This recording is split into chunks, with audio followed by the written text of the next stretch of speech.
Hello and welcome to episode 7 of Unpacking Articles. My name is Florencia Henshaw.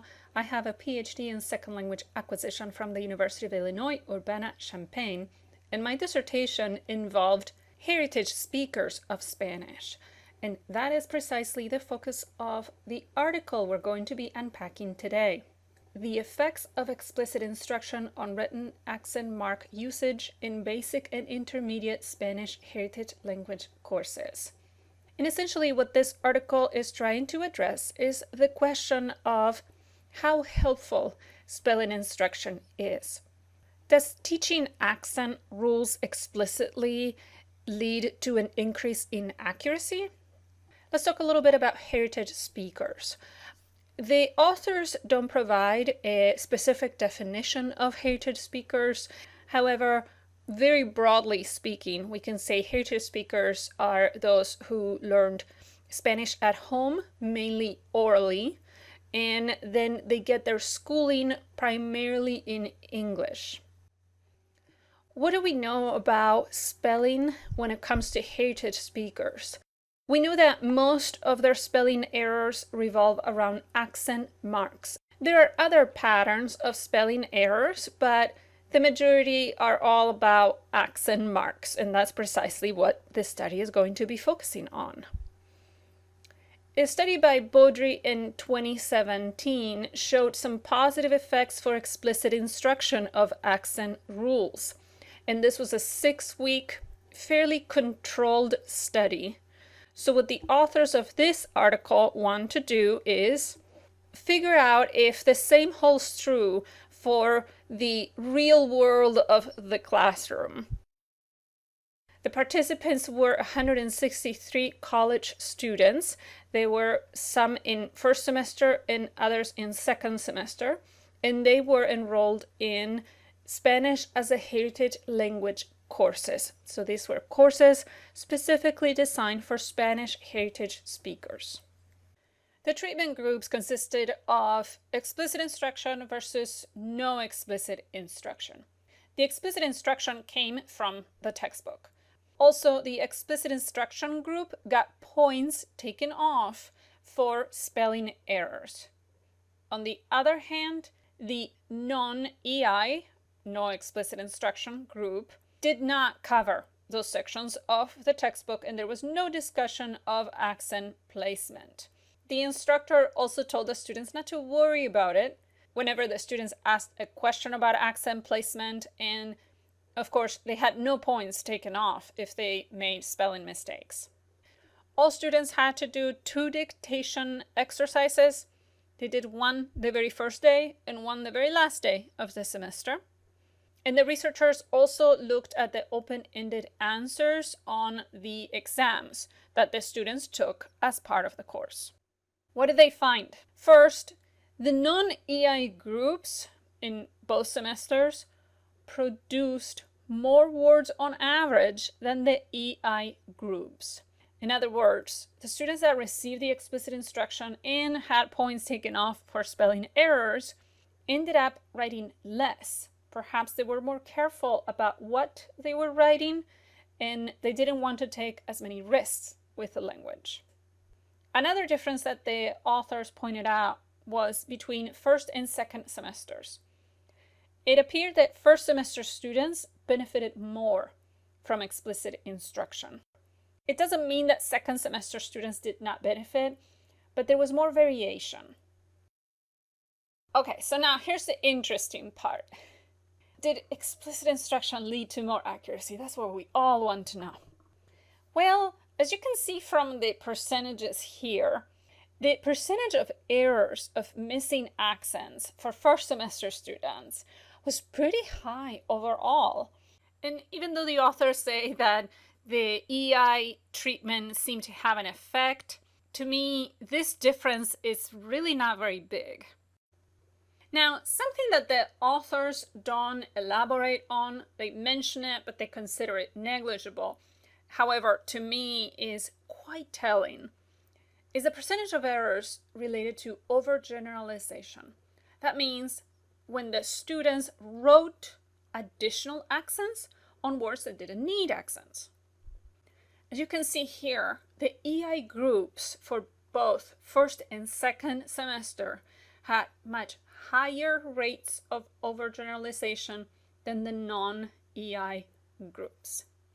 And the reason why I think this is very telling is because it echoes what we see in other studies in terms of grammar instruction, where explicit instruction leads to overusing that rule or overusing that feature.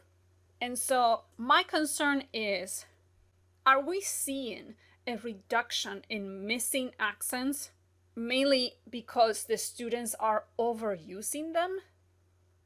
Now, this is the overall percentage of errors, including the dictations and the exams. So let's look at differences from dictation 1 to dictation 2, because if we see an effect of explicit instruction, this is where we could see it most clearly. Now, the authors did not look at dictation 1 to dictation 2 for everybody.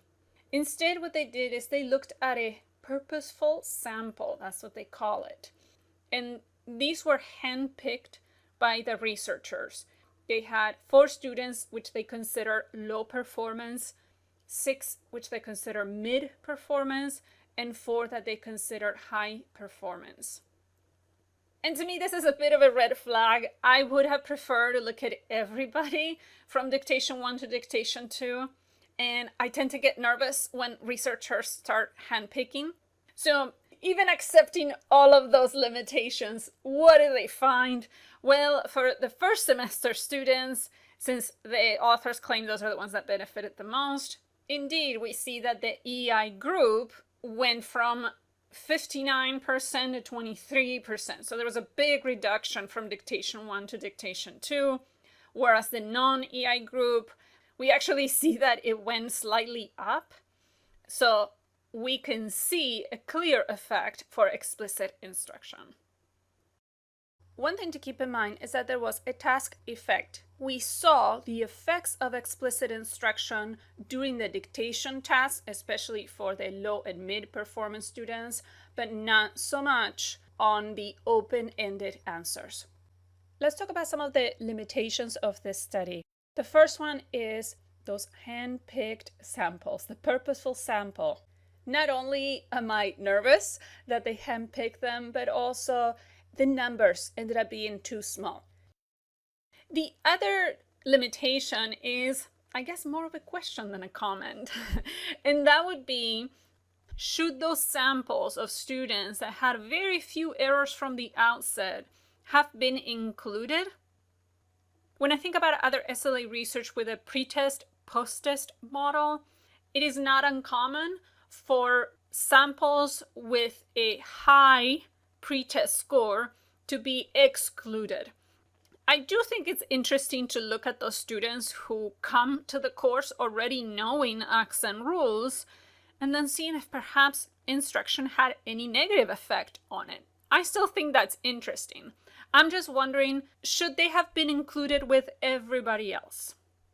At the very least, I would have liked to see all of dictation 1 and then all of dictation 2 analyzed separately. Not just a purposeful sample, and not combine dictation 1 with open-ended exam responses, which is what the authors did.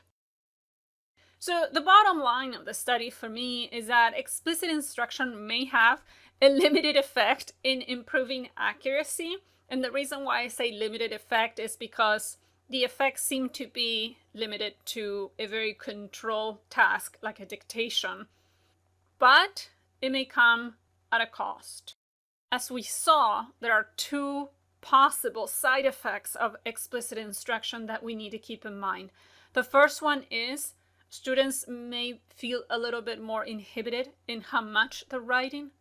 And the second one is they might start overusing accents.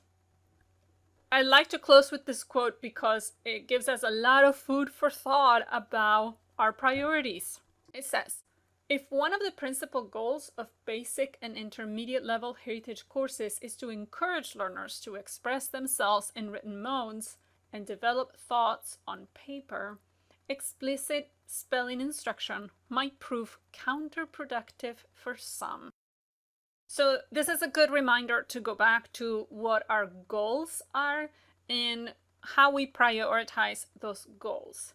And the takeaway is proceed with caution. The reason why I say it is because first, those side effects of explicit instruction are things that we definitely need to keep in mind. And second, the effects that we saw were primarily limited to that very controlled dictation task. That's just my take on it. As usual, I encourage you to read the article for yourself and draw your own conclusions. Thank you for tuning in, and until next time.